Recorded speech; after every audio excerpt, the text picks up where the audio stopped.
Watch the ultimate enemies to lovers billionaire romance unfold. When fearless Sophia Chen walks into ruthless CEO Nathan Cross's office, sparks fly and power dynamics shift in this epic workplace romance drama. Love, heartbreak, and destiny collide in tonight's story. Every moment will pull at your heart. Every twist will leave you breathless. Tell us where you're watching from. Like, subscribe, and share this with someone who believes in love. Ready to feel every emotion? Let's start. The 42nd floor of Cross Industries Tower vibrated with the kind of tension that made seasoned. Executives suddenly discover urgent bathroom breaks. Nathan Cross had that effect on people. At 34, he commanded an empire spanning 3 continents, and his reputation for destroying anyone who dared oppose him was whispered about in boardrooms from New York to Tokyo. Linda Martinez pressed her hand against her stomach as the elevator numbers climbed higher. 20 years at this company, and Nathan's surprise visit still made her feel like prey being stalked by a predator.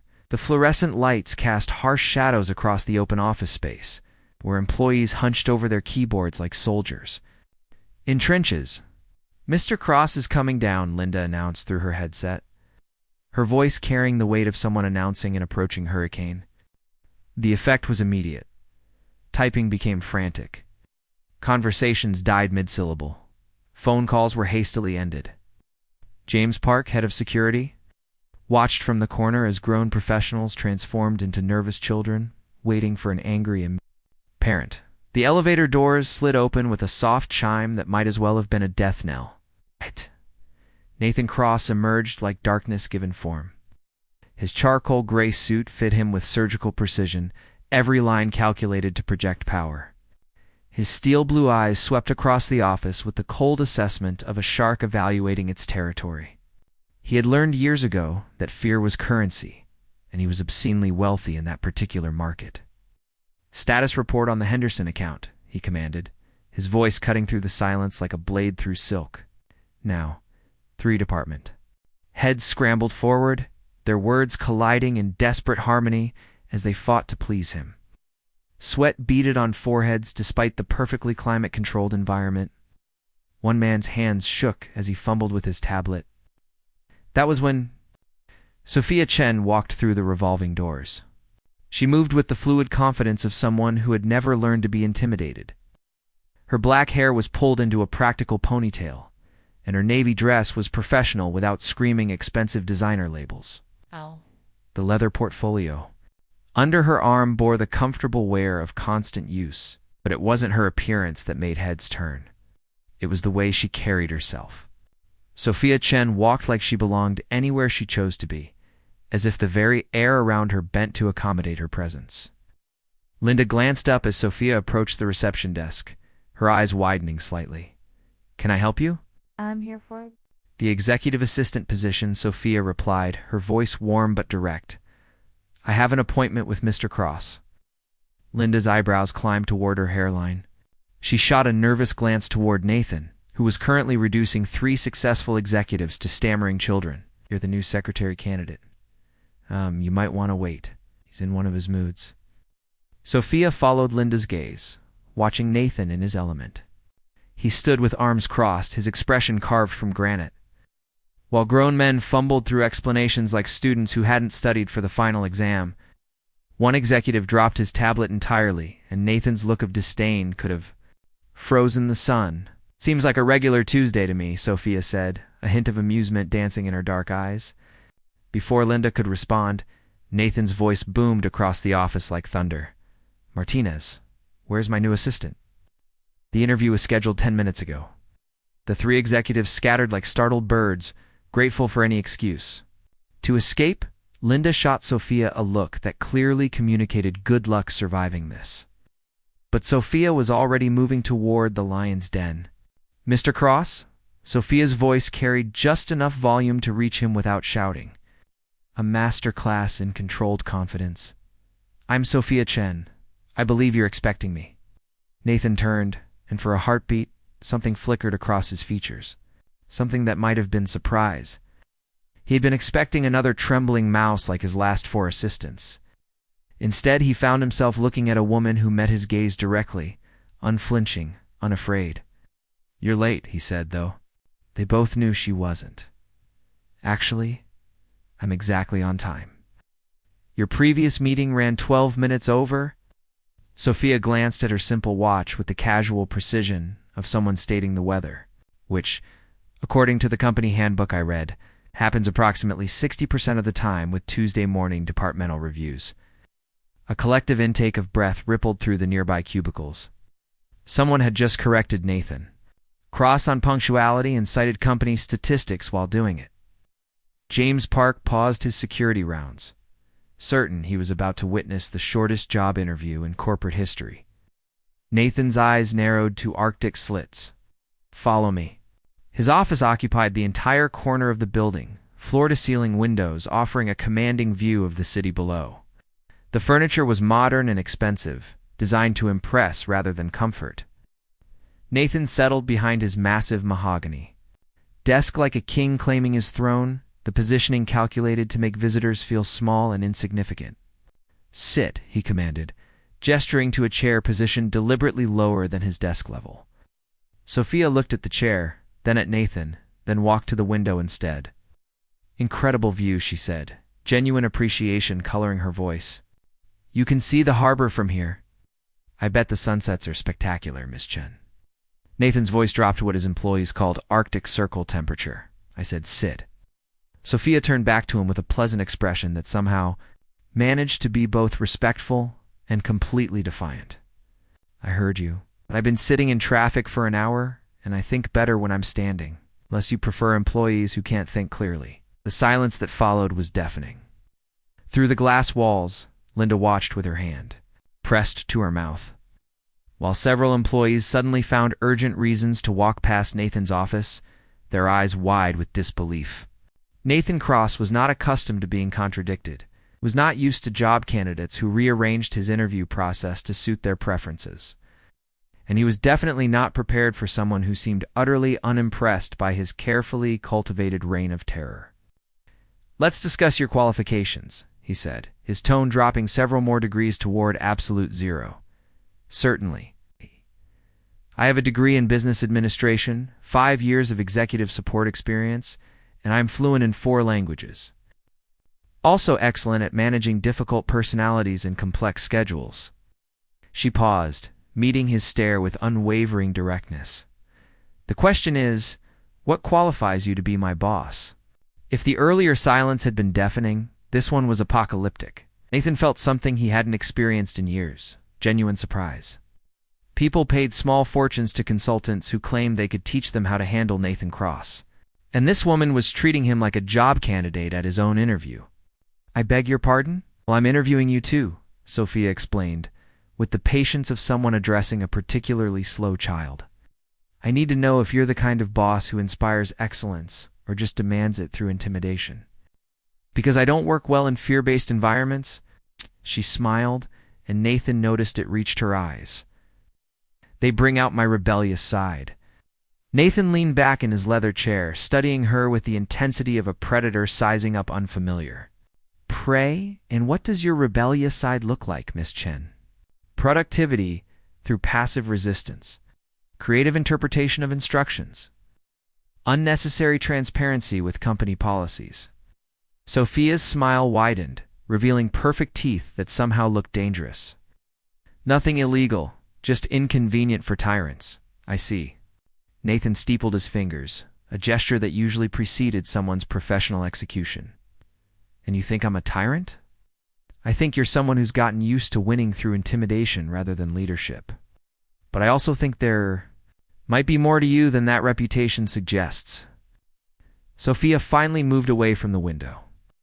But instead of sitting in the designated power play chair, she leaned against his bookshelf with casual confidence. The afternoon sun streaming through the windows caught the copper highlights in her black hair, and Nathan found himself momentarily distracted by the way the light played across her features.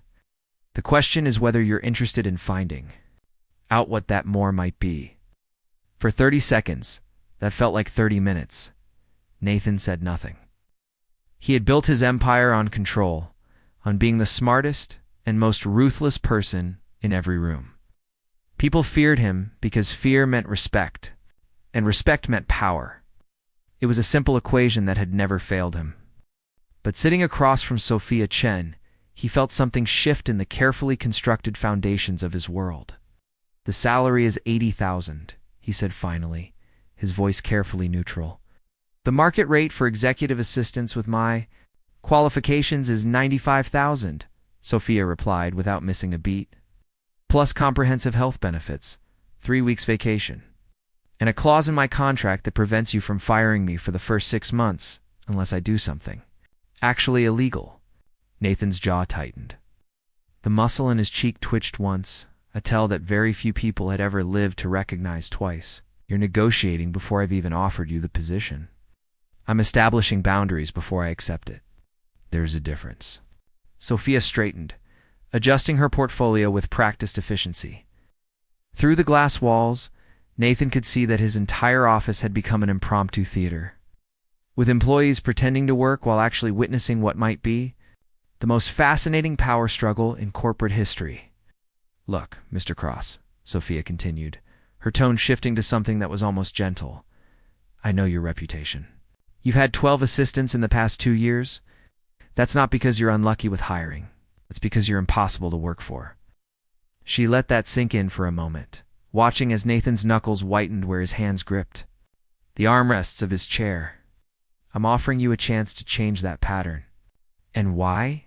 Nathan asked, his voice dropping to a whisper that somehow carried more menace than his earlier shouts. "Would I want to change anything about how I operate?" Sophia walked toward the door, her movements fluid and purposeful. When she reached for the handle, she paused and looked back at him over her shoulder. The expression on her face was something Nathan had never seen directed at him before. Pity mixed with understanding, because fear only works until you meet someone who isn't afraid of you. Her hand turned the handle with deliberate slowness. "And because somewhere under all that armor you've built, you're probably tired of being alone at the top." She opened the door and stepped into the hallway, leaving Nathan sitting in his office with his mouth slightly open and his carefully maintained composure in ruins. Through the glass walls, he watched the entire floor track her progress toward the elevator. Conversations had stopped entirely. Coffee cups hung suspended halfway to lips. Even the ever-present hum of the air conditioning seemed muted. Sophia pressed the elevator button and waited, completely calm, as if she hadn't just dismantled a billionaire's ego in under 20 minutes. The numbers above the elevator doors began their slow descent. 45, 44, 43. Nathan stood abruptly, his chair rolling back and hitting the window with a soft thud. Strode to his door and yanked it open. "Miss Chen." She turned, one eyebrow raised. In polite inquiry, as if she had been expecting this all along, "Report to HR to complete your paperwork. You start Monday at 8 a.m. sharp." "I'll be here at 8:15, Sophia replied pleasantly, stepping into the now-arrived elevator. "I don't do mornings well, but I stay late to compensate." "Fair trade?" As the elevator doors slid closed, Nathan caught his reflection in the polished metal. For the first time in years, he was looking forward to coming to work on Monday, and for the first time in his life, he wasn't entirely certain he was going to win this particular battle. Linda Martinez watched her boss turn to his office with an expression she had never seen before in 2 decades of employment. Something that might have been confusion mixed with intrigue, or perhaps the look of a man who had just discovered that his perfectly ordered world contained variables he hadn't accounted for. Around the floor, employees began to whisper excitedly about the woman who had just negotiated with the Ice King and lived to tell about it. Phone calls were made to spouses. Bets were quietly placed on how long she would last. Nobody knew it yet, but everything was about to change at Cross Industries, and it all started with a woman who wasn't afraid to tell. She thought of him. Monday morning couldn't come fast enough. Asterisk.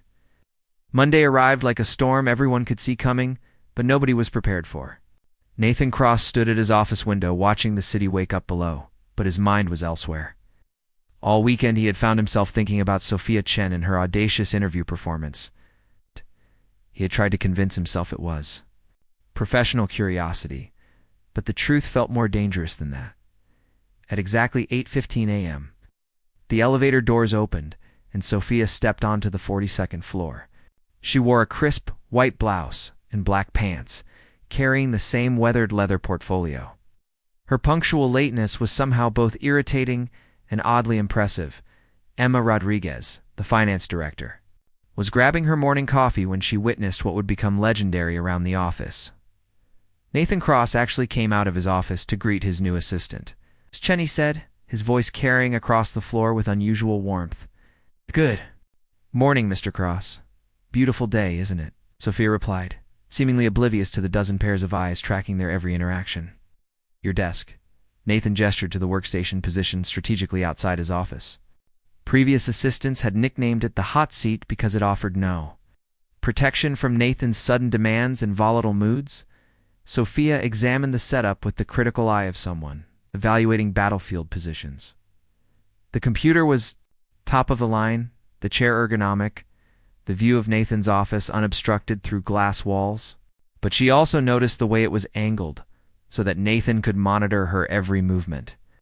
The way the phone was positioned for maximum efficiency in fielding his calls. The way the entire setup was designed around serving one person's needs. "Efficient," she said neutrally. For the first 3 weeks, they circled each other like prize-fighters feeling out their opponent's style. Nathan would bark orders, expecting instant compliance, and Sophia would interpret them with creative efficiency that somehow improved on his original instructions. When he demanded she reschedule a meeting that would conflict with another executive's family emergency, she instead suggested a video conference that saved everyone time and earned the company goodwill. When he snapped at her for questioning his decision to fire the head of marketing over a minor budget discrepancy, she quietly provided documentation showing the man had been embezzling funds for months. Nathan had to admit grudgingly that her instincts were sharp, but it was the small moments that began to crack his armor. The way she always had his coffee ready exactly how he liked it, even though he had never told her his preferences. Way she deflected angry calls with such skill that clients ended up apologizing to her. The way she never flinched when he raised his voice, but would sometimes look at him with an expression that suggested she saw right through his carefully maintained facade. 3 weeks and 2 days after she started, Nathan found himself working late again. The office was empty except for security and cleaning staff. Through his glass walls, he could see Sophia still at her desk, typing with focused intensity. The soft glow of her computer screen illuminated her face in the darkened office. He walked out to her desk, noting the stack of completed reports beside her keyboard and the way she had organized his calendar for the next week with military precision. "You should go home," he said, surprising himself with how gentle his voice sounded. Sophia looked up, and for a moment he saw something flicker in her dark eyes. Exhaustion, maybe, or something deeper. "Just finishing the Henderson contract revisions. There were some clauses that needed clarification." She gestured to her screen. "I took the liberty of flagging potential legal issues. Nothing major, but worth reviewing." Nathan moved closer, close enough to smell her perfume, something subtle and warm that made his chest tighten in ways he didn't want to analyze. As he read over her shoulder, his breath stirred the loose strands of hair that had escaped her ponytail. "This is excellent work," he said quietly. "Better than excellent. You caught things my legal team missed." "I used to work for a law firm," Sophia said, then stopped abruptly, as if she had revealed more than she intended. "Used to?" Nathan asked, his business instincts sharpening. He realized he knew almost nothing about her background beyond her resume. Sophia's fingers stilled on the keyboard. For a moment, the mask of professional competence slipped, and Nathan glimpsed something raw and wounded underneath. "It's complicated," she said finally. "Try me." She was quiet for so long that Nathan thought she wouldn't answer. When she finally spoke, her voice was barely above a whisper. "I was a corporate lawyer, top firm in Chicago. I was good at it, really good." She turned in her chair to face him, and the pain in her eyes hit him like a physical blow. "Discovered my boss was using privileged information to manipulate stock prices. When I tried to report it, I found out the entire senior partnership was involved." Nathan felt something cold settle in his stomach. "What did you do?" "What I thought was the right thing," I gathered evidence, built a case, took it to the FBI. Sophia's laugh was bitter. Turns out my boss had connections I didn't know about. The case disappeared. My evidence was deemed improperly obtained. And suddenly, I was the one under investigation for corporate espionage. Jesus, Nathan breathed. They destroyed my career, my reputation, my life, made sure I could never practice law again. I've been running from the fallout ever since, taking whatever work I could find. She met his eyes directly. So now you know. Your new assistant is a disgraced lawyer who chose principle over pragmatism and paid the price. Nathan stared at her, pieces of a puzzle suddenly clicking into place. Her intuitive understanding of legal documents. Her ability to see through. Corporate maneuvering. The way she carried herself like someone who had once held real power and lost it. Why are you telling me this? He asked. Because I've learned that secrets have a way of coming out at the worst possible times. And because... She hesitated, then forged ahead. Because I'm starting to care about what happens here. What happens to you. And that's dangerous for both of us. Nathan felt the ground shift beneath his feet, the careful walls he had built around himself. The calculated distances he maintained from everyone in his life. All of it suddenly felt as fragile as glass. Sophia, he said, her name feeling strange and intimate on his tongue. She stood, gathering her things with quick, efficient movements. I should go. It's late, and we both have early meetings tomorrow. She moved toward the elevator. Nathan caught her hand. Contact was electric, sending shockwaves up his arm. She froze, looking down at their joined hands with wide, startled eyes. For what it's worth, he said quietly, I think they were idiots to let you go, and I'm glad their loss is my gain. Sophia's smile was small and sad and beautiful. Be careful. Mr. Cross, I'm not sure you know what you're gaining. As the elevator doors closed behind her, Nathan remained standing in the empty office, staring at his hand where her skin had touched his. He was beginning to realize that Sophia Chen, she wasn't just challenging his authority, she was threatening to tear down every defense he had ever built. And he wasn't sure he wanted to stop her. 2 months passed like a fever dream, Nathan found. Himself inventing reasons to stay late, drawn to the quiet hours when the office emptied and he could drop his mask around Sophia.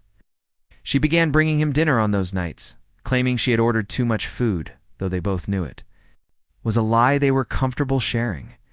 Their conversations grew deeper, more personal. Nathan told her about his father's suicide when he was 12, how it had driven him to build walls so high that no one could hurt him again. Sophia shared fragments of her past, a childhood spent moving from foster home to foster home, the scholarships that had lifted her out of poverty, the dreams that had been shattered by powerful men who saw her as disposable. They were both broken in complementary ways. And somewhere between the late-night strategy sessions and shared meals, something fragile and precious began to grow between them. It was a Tuesday morning when everything changed. Nathan was in his office reviewing quarterly reports when he noticed unusual activity on his computer network. Someone was accessing files they shouldn't have been able to reach. Files containing sensitive merger information that could move stock prices and destroy competitors.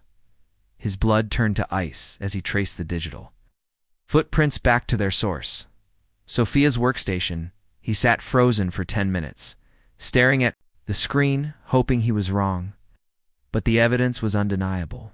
For weeks, someone had been systematically copying confidential documents, financial projections, and strategic plans. The access logs showed the intrusions happening during off hours. Using Sophia's login credentials, Nathan's chest felt hollow. The woman he had been falling in love with, and he could admit that now. In the crushing weight of this moment was selling his secrets to the highest bidder. He thought about their late-night conversations, the vulnerable moments they had shared, the way she had looked at him with such apparent sincerity. Had all of it been an act? A long con orchestrated by a disgraced lawyer desperate enough to betray the one person who had trusted her. When Sophia arrived at 8:15 with her usual coffee and warm smile, Nathan was waiting. His face was stone, his eyes arctic, every trace of the man who had been softening around the edges for the past 2 months erased.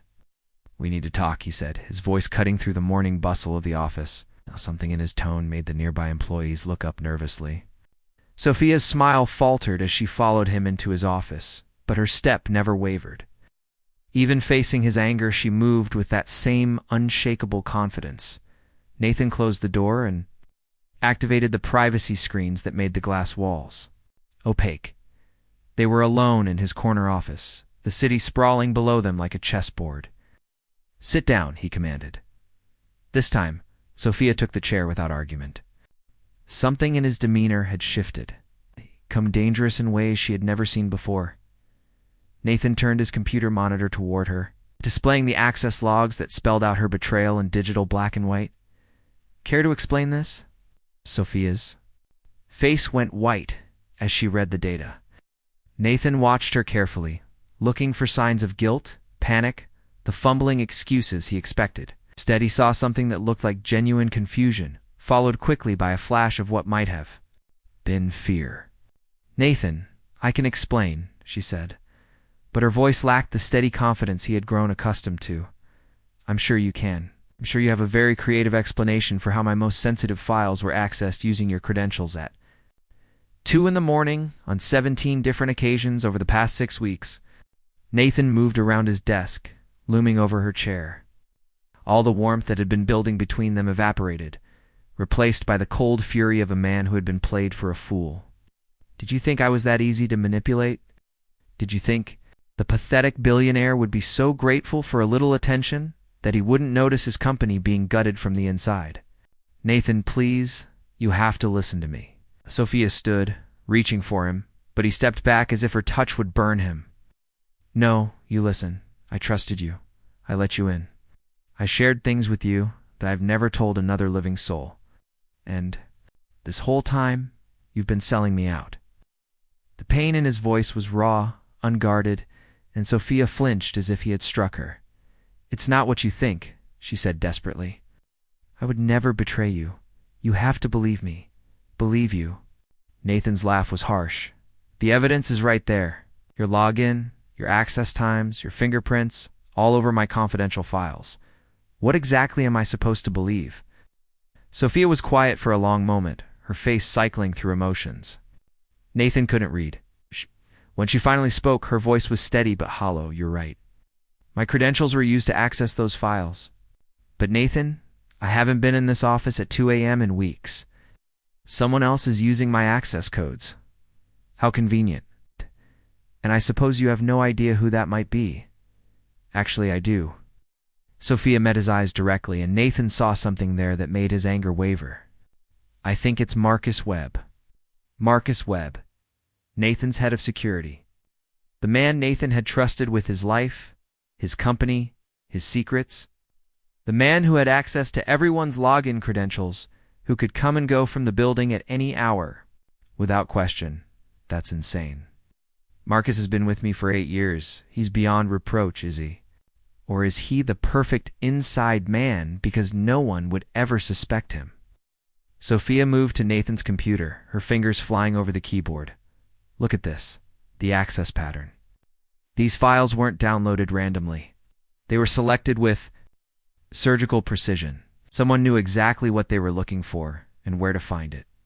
Nathan watched the data scroll across the screen, his business mind automatically analyzing the patterns despite his emotional turmoil. That could be anyone with knowledge of our systems. Could it? "Nathan, 3 of these files were created after I started working here. Files I helped you prepare. Files that only 3 people in this company knew existed. You, me, and Marcus, because he was in the security briefing when we discussed them." Nathan stared at the screen, pieces of a puzzle rearranging themselves in his mind. He thought about Marcus's questions lately, his increased interest in Nathan's strategic planning sessions, the way he always seemed to know more about company business than his security role should have required. "Why didn't you come to me when you first suspected?" Nathan asked, his voice losing some of its Arctic edge. "Because I knew how it would look. A disgraced lawyer accusing your most trusted employee of corporate espionage. Who would believe me? And because..." Sophia's voice broke slightly. "Because I was afraid you'd think I was just trying to deflect suspicion from myself." Nathan turned away from the screen, studying Sophia's face. The woman who had never backed down from him, who had challenged him and changed him and made him feel alive for the first time in years, looked smaller somehow, vulnerable, scared. "So what do you suggest we do about it?" he asked quietly. "We set a trap. Create fake information that only Marcus can access and see where it leads." But Nathan. Sophia reached for his hand, and this time he didn't pull away. "If I'm wrong about this, if Marcus is innocent, then someone else is using my access codes. And that means this company has a security breach that goes deeper than either of us imagined." Nathan stared down at their joined hands, feeling the familiar electric shock of her touch. He wanted to believe her. God. He wanted to believe her more than he had ever wanted anything in his life. "And if you're lying to me?" he asked, his voice barely audible. "This is all an elaborate game to buy yourself time?" Sophia's eyes filled with tears she refused to let fall. "Then you'll destroy me, just like everyone else has. You'll be right to do it." That moment, Nathan realized he was standing at the edge of a precipice. He could choose safety, could protect himself by assuming the worst and cutting Sophia out of his life before she could hurt him any deeper. Or he could choose trust, choose love, choose the terrifying possibility that sometimes broken people could heal each other instead of destroying each other. "All right," he said finally. "We set the trap. But Sophia, if you're playing me, if any of this is a lie, I will rain down hell on you like you've never imagined. Do you understand?" She whispered, "And Nathan, when this is over, when we find out who's really behind this, I need to tell you something else. Something about why I really took this job. Something that might change everything between us." Nathan felt the ground shift beneath his feet again. When he thought he was beginning to understand the game, the rules changed once more. "That. Are you talking about?" But Sophia was already moving toward the door, her professional mask sliding back into place. "First we catch the real traitor, then we'll see if you still want the truth." As she left his office, Nathan sank into his chair. Staring at the damning evidence on his computer screen, he had thought the most dangerous thing about Sophia Chen was her ability to see through his defenses. He was beginning to realize he had been catastrophically wrong. The trap was elegant in its simplicity. Nathan created a false merger document, complete with fabricated financial projections and strategic timelines. The file was buried deep in the system, accessible only to the highest security clearance levels. Only Marcus Webb and 2 other executives had the access codes needed to reach it. They waited 3 days. On Thursday evening, Nathan's phone buzzed with an encrypted message from his contact at the Securities and Exchange Commission. Someone was shopping around insider information about a cross-industries merger that didn't exist. The asking price was $10 million. Nathan stared at his phone in his empty office, the city lights blurring through the windows. His hands shook. As he forwarded the message to Sophia, she appeared at his office door within minutes, her face grim. "It's him, isn't it?" Marcus received the file at 11:47 p.m. Tuesday night. It hit the black market this afternoon. Nathan's voice was hollow. 8 years. 8 years of trust, and he's been selling me out the entire time. Sophia closed the door behind her, the soft click echoing in the silence. "I'm sorry, Nathan. I know how much he meant to you. Do you?" Nathan turned to face her, his eyes blazing with a mixture of pain and fury. "Because right now, I'm not sure I know who anyone really is anymore, including you." Sophia flinched but held her ground. "Nathan, I know you're hurt. I know you feel betrayed. But we caught him. Marcus is the traitor, not me. You said you had something else to tell me, something that might change everything between us." Nathan moved closer, his presence intimidating. In the small space, "I think now is the time for complete honesty, don't you?" Sophia's composure finally cracked. She sank into the chair across from his desk, her hands trembling as she reached for her leather portfolio. From inside, she pulled out a thick manila folder, worn and bent from years of handling. "My name isn't Sophia Chen," she said quietly. Nathan felt the world tilt sideways. "What?" "Sophia Chen died in a car accident 3 years ago. She was a secretary in Portland who had no family, no close friends. I took her identity when I needed to disappear. Nathan's mind reeled. Then who the hell are you? My real name is Sarah Martinez. I was the corporate lawyer I told you about. But there's more. The case I tried to blow the whistle on. It's the stock manipulation scheme. She looked up at him, her eyes bright with unshed tears. It involved cross industries. The blood drained from Nathan's face. That's impossible. Your father wasn't just a businessman, Nathan. He was part of a consortium that used insider information to manipulate energy stocks in the early 2000s when oil prices spiked. They made billions, while ordinary investors lost their life savings. You're lying. Nathan's voice was deadly quiet. My father killed himself because his business failed, because he couldn't handle the pressure. Your father killed himself because he was about to be exposed. The FBI was closing in, and he knew he was going to prison. Sarah opened the folder, revealing photographs, financial documents, and legal papers.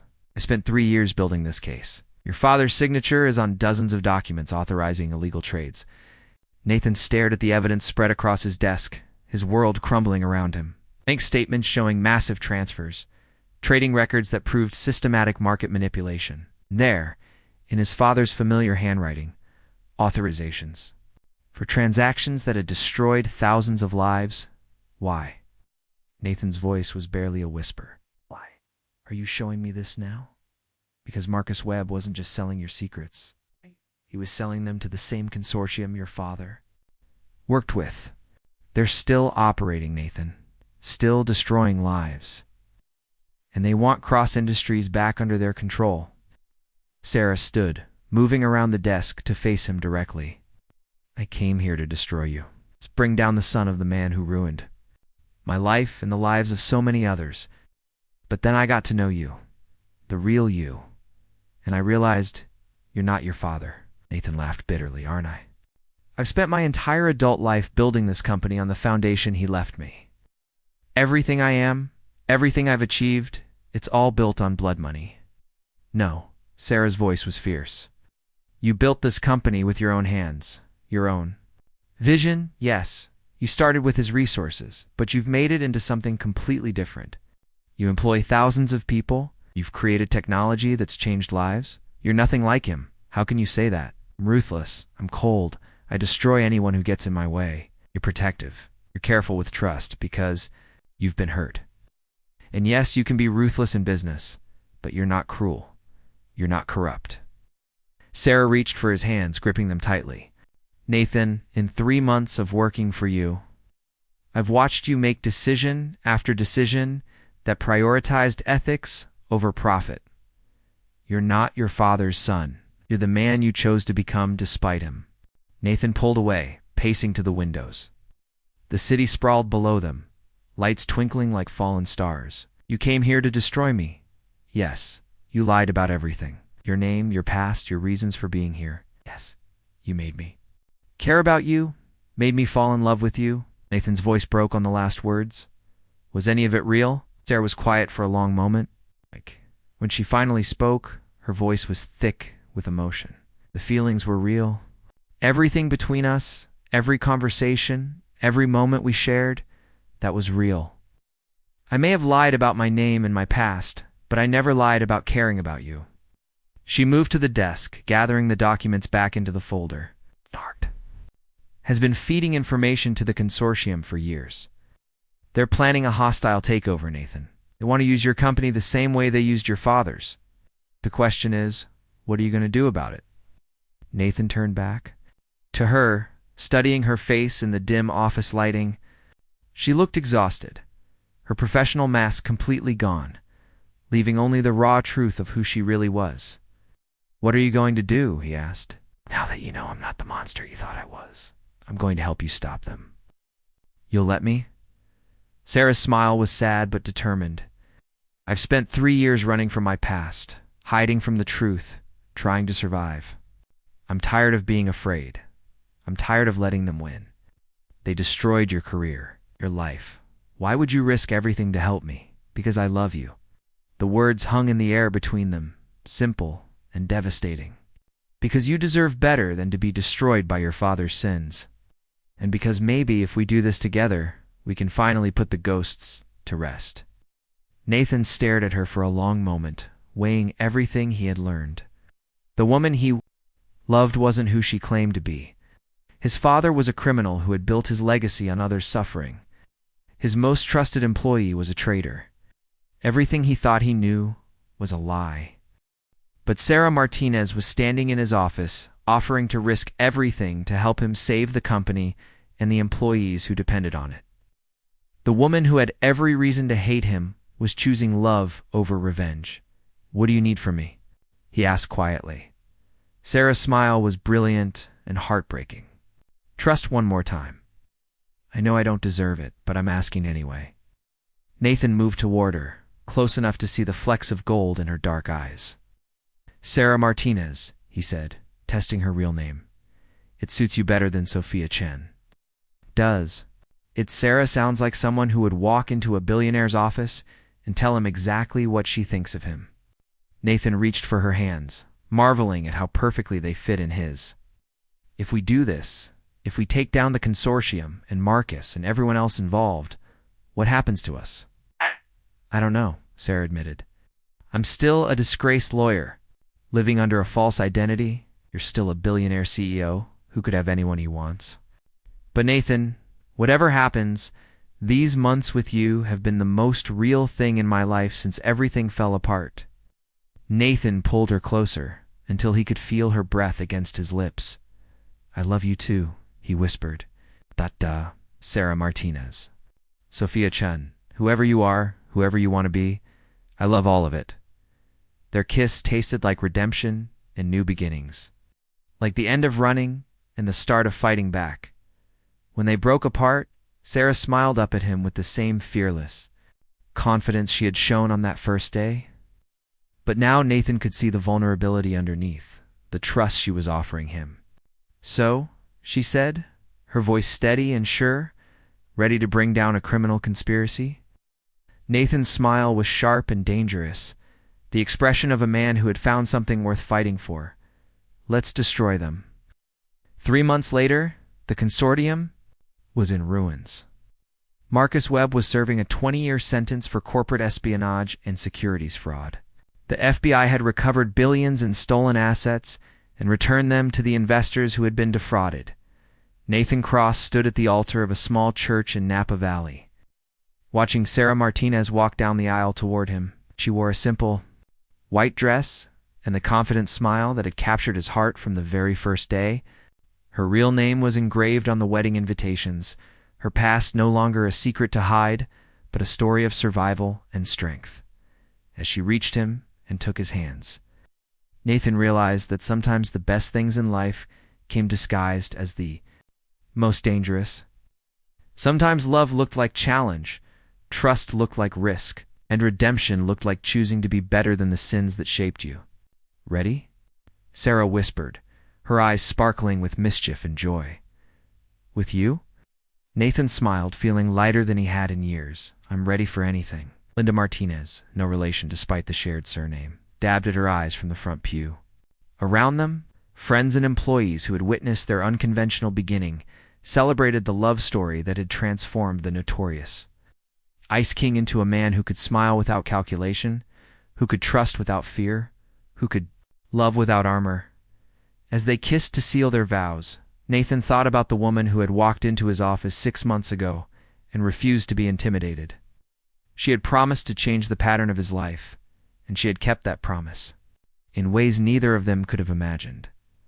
Sarah Cross, he thought, testing the sound of her new name in his mind. It was perfect. The future stretched ahead of them, full of possibilities neither of them had dared to dream. Together they had turned betrayal into justice, lies into truth, to broken people into something stronger than either could have. Been alone in the end, Secretary hadn't just tamed the ruthless CEO's heart. Asterisk. Don't forget to like this video if it touched your heart. Subscribe for more inspiring stories, and share to spread kindness. She had saved his soul.